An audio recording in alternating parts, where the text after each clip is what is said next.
لا حول ولا قوة إلا بالله العلي العظيم. أعوذ بالله من الشيطان اللعين الرجيم. بسم الله الرحمن الرحيم. الحمد لله رب العالمين، والعاقبة للمتقين، والنار للعاصين والملحدين، والصلاة والسلام على أشرف الأنبياء والمرسلين أبي القاسم محمد وعلى آله الطيبين الطاهرين المعصومين،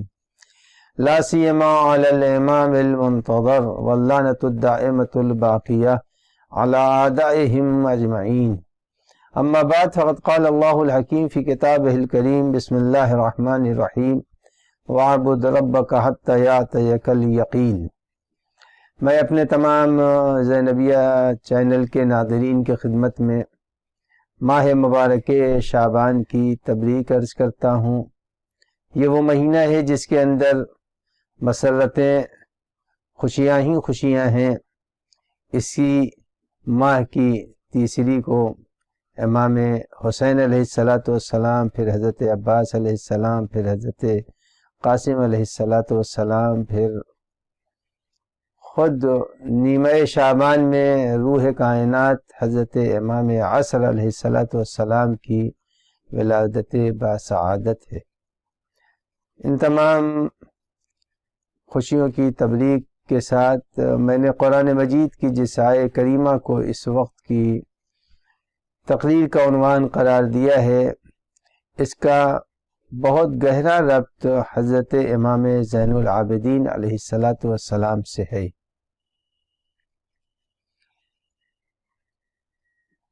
پیغمبر اکرم کی روایت ہے اور ان کا ارشاد ہے، جس کو راوی نے بیان کیا، اور معتبر روایتوں میں یہ بات پائی جا رہی ہے کہ نبی اکرم تشریف فرما تھے کہ اچانک جناب جبرائیل حضرت کی خدمت میں پہنچے، اور جناب جبرائیل نے پیغمبر کی خدمت میں کچھ لفافے دیے جس کے اوپر سونے کی مہر لگی ہوئی تھی، اور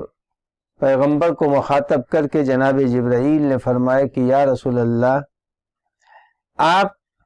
اپنی رحلت کے بعد علی بن ابی طالب کے نام کا ایک لفافہ ہے، آپ انہیں دے دیجئے گا،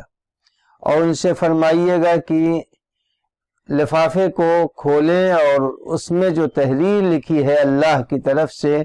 اس تحریر کو پڑھیں گے اور اس پر عمل کریں، اور جب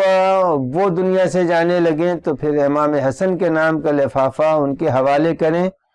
اور وہ اپنے نام کے لفافے کو کھولیں اور اس کے مطابق عمل کریں،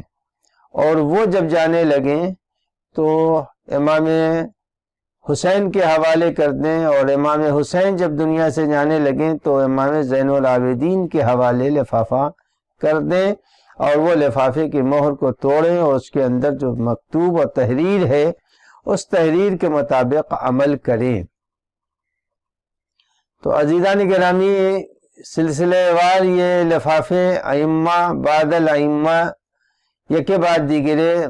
منتقل ہوتے رہے۔ چوتھے امام کو امام حسین نے جو لفافہ دیا تھا، اس لفافے کی عبارت میں دو باتیں بنیادی ہیں۔ ایک تو یہی آیہ کریمہ تھی جس کو میں نے آپ کے سامنے اس وقت پڑھنے کا شرف حاصل کیا، کہ فرمایا باری تعالیٰ نے کہ آپ عبادت کیجئے جب تک کہ آپ کی شہادت نہیں ہو جاتی، جب تک کہ مرحلہ یقین یعنی موت نہیں آ جاتی، اور آپ خاموش رہیے گا۔ وہ کیفیت جو امام حسین علیہ السلام نے اختیار فرمائی ہے، یا امام حسن نے اختیار فرمائی، یا امیر المومنین نے اختیار فرمائی، اس سے بالکل الگ امام زین العابدین علیہ السلام کو حکم دیا گیا، اور اس کی یہ آیت تھی جس کی میں نے تلاوت کی۔ امام زین العابدین علیہ السلام نے جو کام کر دیا وہ تاریخ ائمہ میں ایک نمایاں عمل تھا۔ بظاہر دنیا یہ سمجھ رہی تھی کہ امام زین العابدین علیہ السلام خانہ نشین ہو گئے ہیں۔ امام زین العابدین علیہ السلام دعا و مناجات اور شکستہ دل ہو چکے ہیں، لیکن امام نے جو عمل اختیار فرمایا وہ عمل امام کا ایسا جامع تھا کہ دنیا آج حیرت زدہ ہے۔ وہ باتیں جو امام علیہ السلام نے دعاؤں کی شکل میں پیش کر دیا، مثلا صحیفہ کاملہ کے اندر جو دعائیں ہیں، ان دعاؤں کے اندر جن مطالب کو امام نے پیش کر دیا ہے وہ مطالب اس قدر اہمیت کے حامل ہیں کہ اگر اس کو امام نے منبر سے بیان کر دیا ہوتا تو نتیجہ یہ نکلتا کہ حکومت یہ سمجھتی کہ یہ میرے مقابلے میں آ رہے ہیں اور جو امام عمل انجام دینا چاہتے تھے وہ انجام نہیں دے پاتے۔ امام نے صحیفہ کاملہ کے اندر وہ باتیں، مثلا بادل کے صفات بیان کر دیے، بارڈر کی خصوصیات بیان کر دی۔ امام نے وہ علوم صحیفہ کاملہ کے اندر فرشتوں کے حقوق بیان کر دیے، والدین کے حقوق بیان کر دیے، اولاد کے حقوق بیان کر دیے، سب دعا صحیفہ کاملہ میں امام نے بیان کر دیے۔ اگر امام ان باتوں کو منبر سے بیان کرتے تو حکومت کی نگاہوں میں امام مدعی حکومت بن جاتے، اور جس طرح سے واقع کربلا کے بعد ایسا مرحلہ سامنے آ جاتا جو ناقابل بیان ہوتا، لیکن امام علیہ السلام نے روش کو بدل دیا اور دعاؤں کے ذریعے سے امام نے وہ ساری باتیں اپنی چاہنے والوں کو اور رہتی دنیا تک کو منتقل کر دیا۔ اب آئیے دعا کے سلسلے میں میں چند باتیں عرض کر دوں کہ دعا یقیناً انسانی زندگی کا ایک بہت بڑا مرحلہ ہے، دعاؤں کا کرنا۔ دعا یقیناً اہمیت کی حامل ہے، لیکن دعا کے جو شرائط ہیں ان شرائط میں سے ایک آمین کا کہنا بھی ہے۔ آمین ہر آدمی کے قابل قبول نہیں ہوتی۔ جناب سلیمان کا زمانہ ہے اور شدید قحط پڑا، پانی نہیں برس رہا تھا، تو انسان اور جناتوں کو جمع کیا اور جمع کر کے ایک صحرا کی طرف جناب سلیمان جا رہے تھے۔ جناب سلیمان کو اللہ نے یہ خوبی اور خصوصیت عنایت فرمائی تھی، برملا، ورنہ یہ خصوصیت تو سبھی معصوم کو تھی، برملا ان میں یہ خصوصیت تھی کہ ہوا جانوروں کی گفتگو کو ان تک منتقل کر دیتی تھی۔ لہذا جناب سلیمان جب جانے لگے تو ایک چیونٹی جو معذور چیونٹی تھی وہ اللہ کو مخاطب کر کے کہہ رہی کہ پالنے والے میں معذور ہوں اور تیری رزق کی محتاج ہوں۔ اس کے بعد اس نے فرمایا، اس چیونٹی نے اللہ کو مخاطب کیا کہ ربنا لا تواخذنا بذنوب بنی آدم، اے پالنے والے اولاد آدم کی گناہوں کی سزا بھگتنی نہ پڑے۔ جیسے ہی اس نے یہ کہا فوراً جناب سلیمان نے کہا آمین، لا تواخذنا بذنوب بنی آدم۔ جس وقت یہ جملہ کہا ہے جناب سلیمان نے آمین کہا، وہی آئی کہ اے سلیمان اب دعا کی ضرورت نہیں ہے، نماز استسقاء کی ضرورت نہیں ہے۔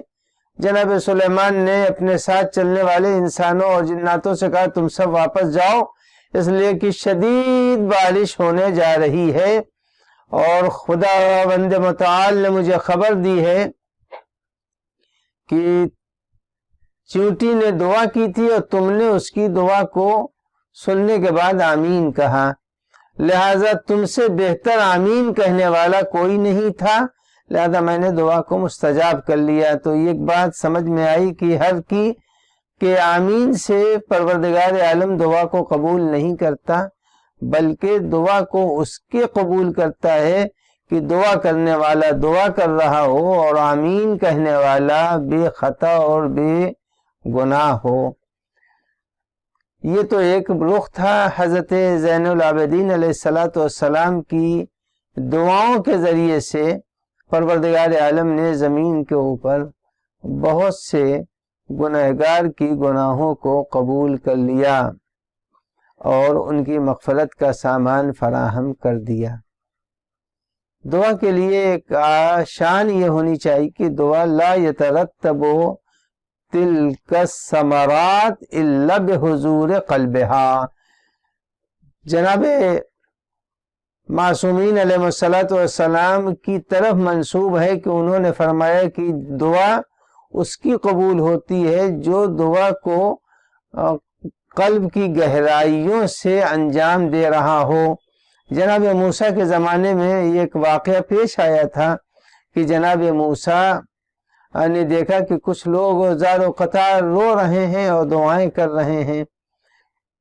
تو اللہ سے عرض کیا پالنے والے یہ لوگ تو زار و قطار روتے ہوئے دعا کر رہے ہیں، معبود ان کی دعا کو سن لے۔ تو خطاب الہی آیا کہ موسیٰ یہ لوگ دعا تو ضرور کر رہے ہیں لیکن لخلخے زبان سے ہے دعا، فقط زبان ہل رہی ہے، قلب ان کا میری طرف متوجہ نہیں ہے۔ جب قلب متوجہ ہوتا ہے تب جا کر کے دعا مستجاب ہوتی ہے۔ تو چوتھے امام زین العابدین علیہ السلام سن 38 ہجری میں دنیا میں تشریف لائے اور سن 95 ہجری میں دنیا سے شہادت پائی، تشریف لے گئے۔ مرحوم مجلسی نے لکھا ہے اسی صحیفے سے متعلق جو عنوان انہوں نے دوسرا اس کا دیا ہے کہ ہر امام کی رحلت اور شہادت کے بعد، مثلا پہلے پیغمبر کی رحلت کے بعد امیر المومنین کو جو صحیفہ ملا تھا اس کا پہلا عنوان یہی تھا کہ علی کو 3 لوگوں سے جنگ کرنا پڑے گی، ناقصین سے، مارقین سے، قاسطین سے۔ امام حسن علیہ السلام کو جب رحلت شہادت امیر المومنین کے بعد نامہ کھولنا پڑا تو اس کے اندر باقاعدہ طور سے پہلا ہی عنوان رہا ہوگا اس کا کہ آپ کے سامنے یہ مشکلات آئیں گی اور جنگ مدائن ہوگی اور صلح کرنی پڑے گی۔ سب سے زیادہ اہم جو نامے کا عنوان تھا وہ چوتھے امام زین العابدین علیہ السلام کا تھا کہ چوتھے امام نے جب نامہ کھولا تو اس کی پہلی سطر میں اسیری کا ذکر تھا، اس کی پہلی سطر میں ہاتھوں کی ہتھکڑیوں کا ذکر تھا، اس کی پہلی سطر میں بے ردائی اہل حرم کا تذکرہ تھا۔ تو یہ نامہ الہی تھا جس کے اندر ائمہ طاہرین کو ان کے فرائض اور ان کے وظائف سے پروردگار عالم نے باخبر فرمایا تھا۔ اب آئیے ایک رخ امام زین العابدین علیہ السلام کی سیرت کا یہ بیان کر دوں کہ امام زین العابدین علیہ السلام نے جس انداز سے خدمت دین کی ہے اس کی اگر تعریف کی جائے تو ناقابل تردید ہے، اور اگر اس کی گہرائی میں جایا جائے تو سمجھ میں آتا ہے کہ معصوم کا اقدام ایک ایسا وسیع اقدام ہے جس کو کائنات کا کوئی بھی درک نہیں کر سکتا۔ امام زین العابدین علیہ السلام نے اپنی امامت کے دور میں سختیاں بھی اٹھائیں، لیکن اتنا تو ہو گیا کہ پھر کسی میں جرأت نہ ہوئی کہ چوتھے امام سے بیعت کا مطالبہ کرتا۔ آنے والے دنوں میں حضرت عباس کی ولادت باسعادت بھی ہے، لہذا حضرت عباس سے متعلق بھی 2 باتیں آپ کی خدمت میں عرض کر دوں کہ حضرت عباس کی والدہ نامور ساس کی نامور بہو ہیں، یہ یعنی جناب فاطمہ بنت اسد کی 2 بہویں ہیں، ایک فاطمہ زہرا ہیں اور ایک فاطمہ کلابیہ جناب ام البنین ہے۔ یہ ایک مشہور واقعہ ہے لیکن اس کی گہرائی میں اگر کوئی جائے تو سمجھ میں آئے گا کہ اصلاً امیر المومنین کا یہ ارشاد جناب عقیل سے کہ اے عقیل، کسی ایسے قبیلے کی خاتون کی مجھے اطلاع دو جو باعتبار قبیلہ شریف ہو، باعتبار قبیلہ جو وقی ہو، باعتبار قبیلہ جس میں شجاعت پائی جا رہی ہو، جو نامور قبیلے کی خاتون ہو، تاکہ میں ان سے عقد کر لوں۔ ظاہر ہے جناب امیر المومنین علی بن ابی طالب علیہ السلام نے جناب عقیل سے یہ بات کہی ہے کہ مجھے ایک ایسے قبیلے کی خاتون کا پتہ بتا دو۔ تو یہ نہیں ہے کہ امیر المومنین علی بن ابی طالب علیہ السلام کے اطلاع میں شجع قبیلہ نہیں تھا، باصفات خاتون نہیں تھیں، نہیں، امیر المومنین اس بیان سے ذہن عقیل میں ایک رخ پیدا کرنا چاہ رہے تھے، اور وہ کیا ہے اس کی طرف میں اشارہ کر دوں کہ ایک کسی جنگ کا واقعہ ہے کہ امیر المومنین اپنی ساتھیوں کے ساتھ، اپنے فوجیوں کے ساتھ گزر رہے تھے، اور ایک سامنے دریا تھا جس کو عبور کرنا تھا۔ لشکر امیر المومنین علی بن ابی طالب میں ایک شخص تھا جس کو امیر المومنین کے ہمراہی کے باوجود ان کی امامت اور ان کے اقدام میں شک تھا کہ نہ جانے ان کا یہ اقدام صحیح ہے یا صحیح نہیں ہے۔ اس سلسلے میں اسے تردد تھا، لیکن وہ خاموشی سے امیر المومنین کے ہمراہ چل رہا تھا۔ امیر المومنین نے اسی کو مخاطب کیا، اور مخاطب کرنے کے بعد کہا کہ سامنے جو دریا ہے اس کے کنارے جاؤ،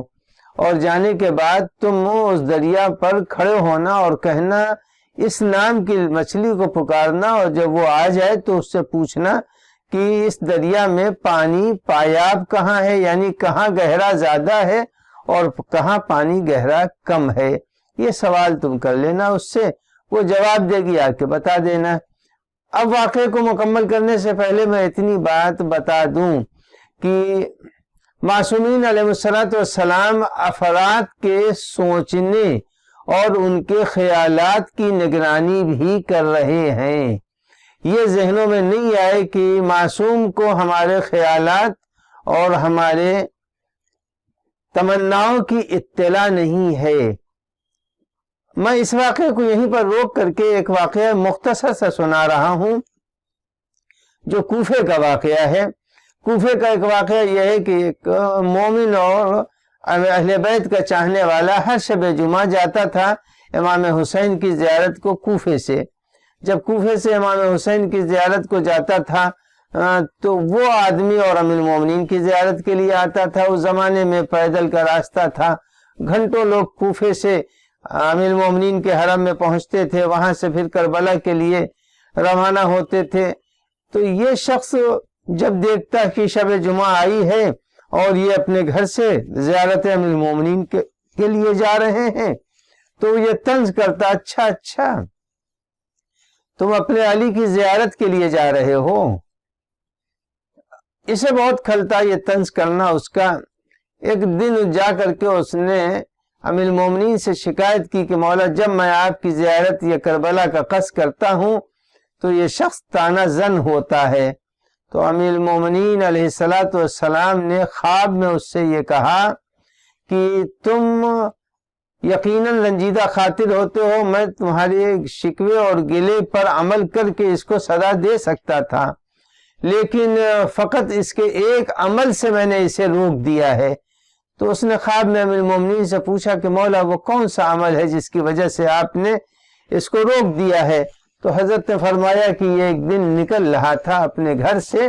تو سامنے جو اس کے گھر کے دریا چمک رہا ہے، لہریں اس کے اندر ابھر رہی تھی اور پانی اس میں چمک رہا تھا سورج کی روشنی سے۔ تو اس نے دل میں یہ سوچ لیا کہ اتنا بڑا دریائے فرات تھا اور اس کے باوجود اگر 2 چلو پانی نبی کے نواسے کو دے دیتے تو دریا کے پانی میں کمی تو نہیں آتی۔ اس نے یہ خیال کیا تھا، فقط اپنے دل میں یہ سوچا تھا کہ امام حسین کو پانی دے دینا چاہیے تھا۔ امیر المومنین نے اس سے یہ بیان کیا اور کہا کہ تم رنجیدہ خاطر نہ ہوا کرو اس کے طنز اور اس کے طعنے پر۔ کسی شب جمعہ پھر وہ مومن جانے لگا، جب جانے لگا تو اس نے حسب عادت وہی طنز کیا، اور جب طنز کیا تو اس نے جواب میں کہا کہ تمہارے طنز کی سزا تو تم کو مل جاتی، لیکن فقط تمہارے ایک عمل نے تم کو بچائے رکھا ہے سزا سے۔ تو اس نے کہا کون سا ہمارا عمل ہے جس نے ہم کو سزا سے بچائے رکھا؟ کہا تمہارا ایک عمل یہ ہے کہ کسی دن تم نے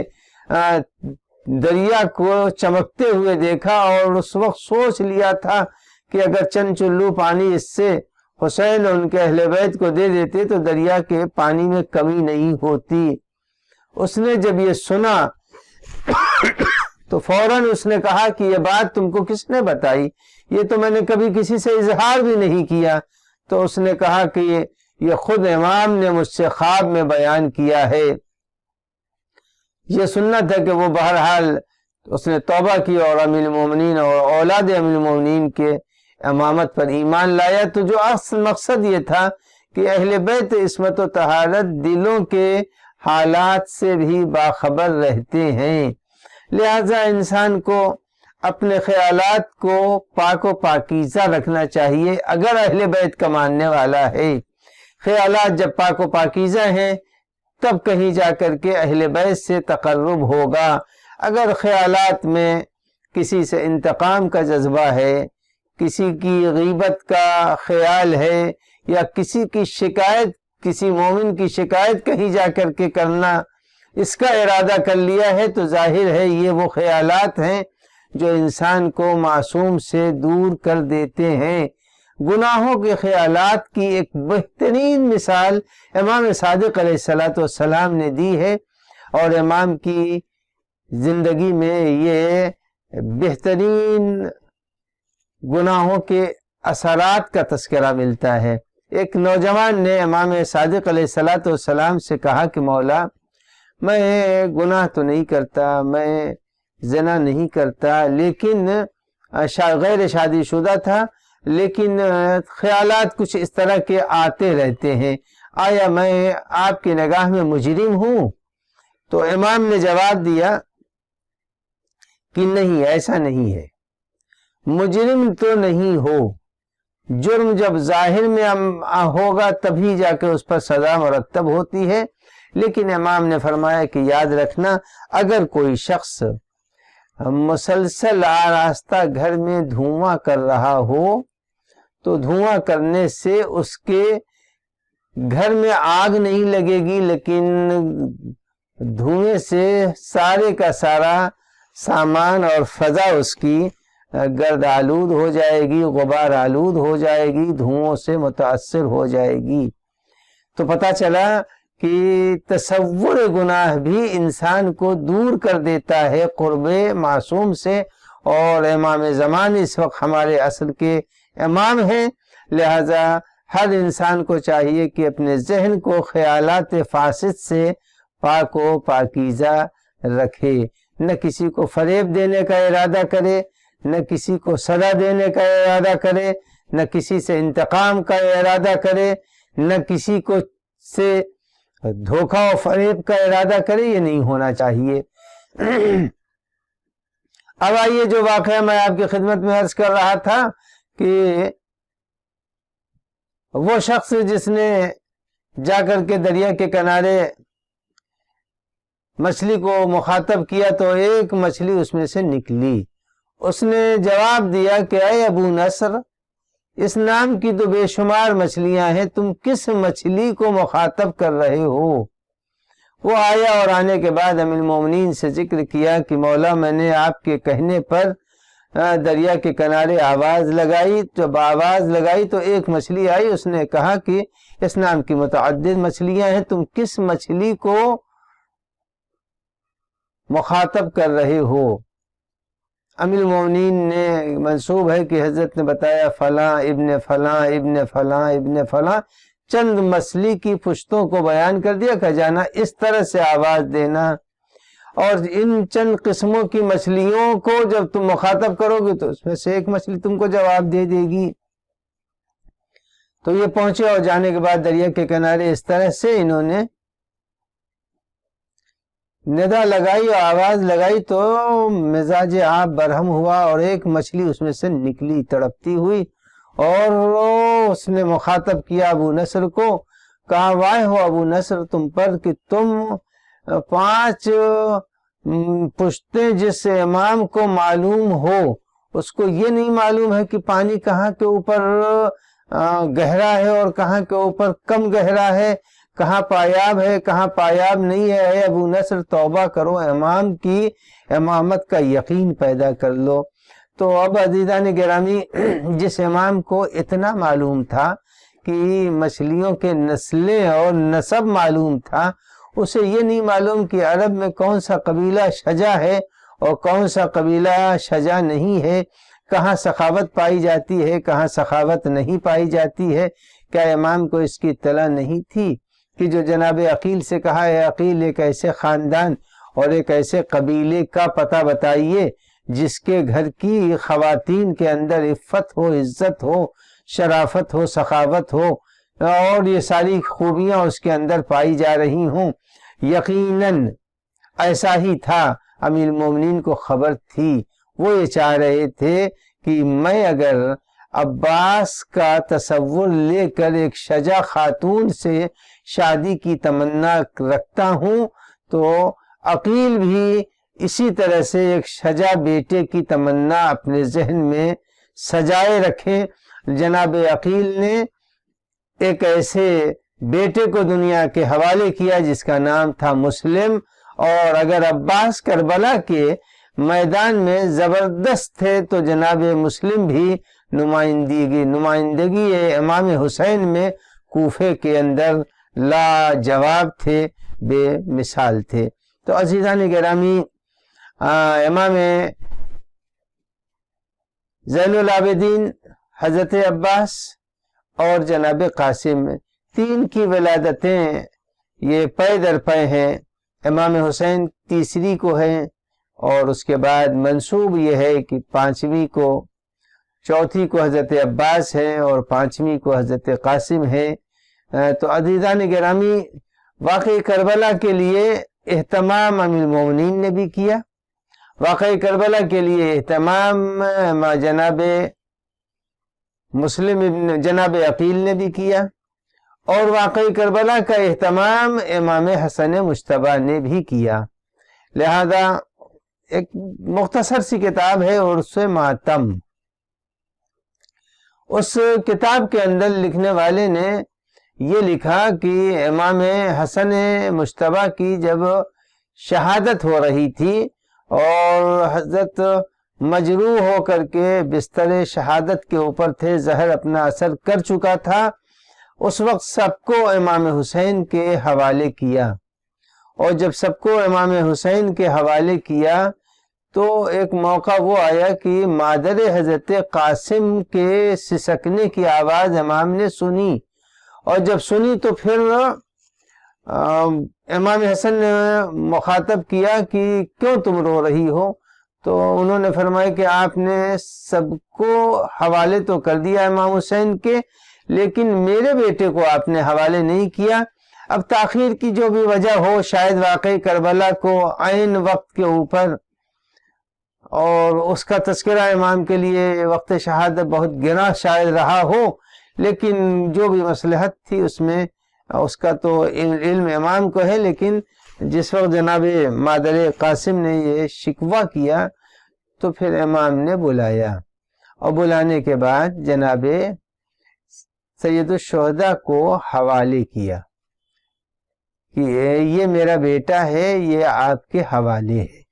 اور اس کے بعد جناب مادر قاسم ام فروہ سے یہ کہا کہ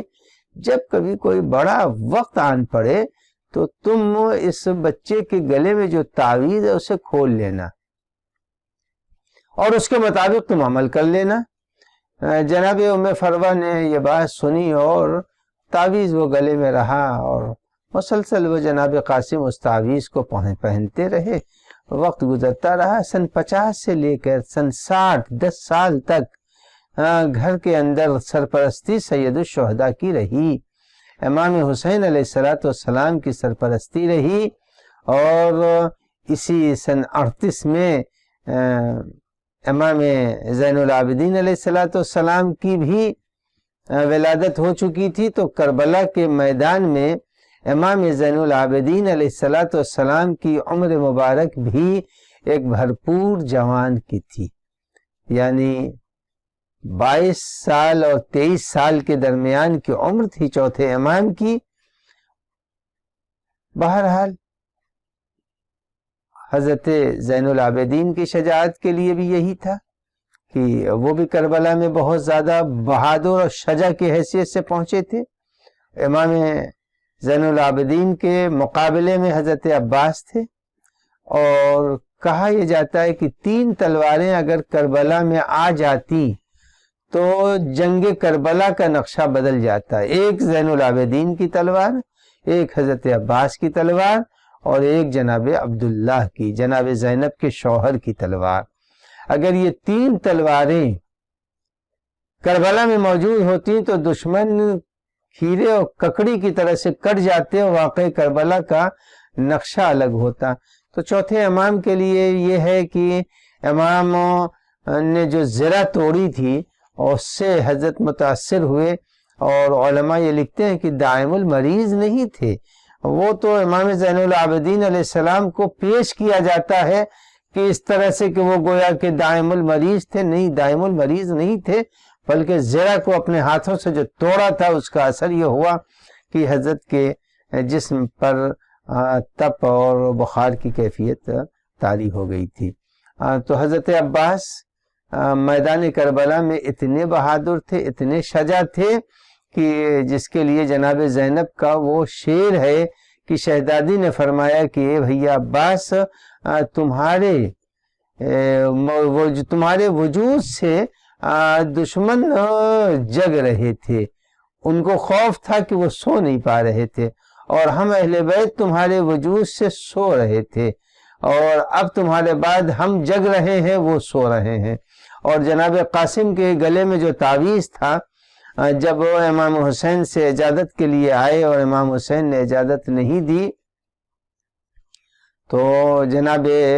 ام فروہ کے قریب پہنچے اور کہا مادر گرامی، جو روایت میں ہے کہ دونوں گھٹنوں پر سر رکھ کے رو رہے تھے، صاحب عرس و ماتم نے لکھا دونوں گھٹنوں پر سر رکھ کے رو رہے تھے، تو جناب ام فروہ نے پوچھا بیٹا اس طرح سے کیوں رو رہے ہو؟ تو کہا مادر گرامی، سب کو جہاد کی اجازت مل گئی، مجھ کو نہیں مل رہی ہے۔ تو فرمایا کہ بیٹا اس سے بڑا وقت کیا ہوگا، تمہارے بابا نے جو گلے میں تعویذ تمہیں پہنایا ہے اسے کھولو۔ اسے جو کھولا تو اس کے اندر ایک خط جناب قاسم کے نام تھا اور ایک خط امام حسین کے نام تھا۔ امام حسین کے خط میں یہ لکھا ہوا تھا کہ کربلا کے رن میں جب آپ نرغہ اعداء میں ہوں گے تو اس وقت آپ قاسم کو میرا فدیہ قبول کر لیجئے گا۔ تو عزیزان گرامی، یہ 3 ولادتیں پے در پے ہیں، امام حسین کی ہیں، حضرت عباس کی ہے، حضرت قاسم کی ہے۔ امیر المومنین نے کربلا کے لیے حضرت عباس کو فراہم کیا، اور امام حسن مجتبیٰ نے جناب قاسم کو، اور اب یہ دیکھنا ہے جناب عقیل نے جناب مسلم کو واقع کربلا کے لیے سینہ سپر قرار دیا۔ اگر یہ اہل بیت عصمت و طہارت کی بصیرت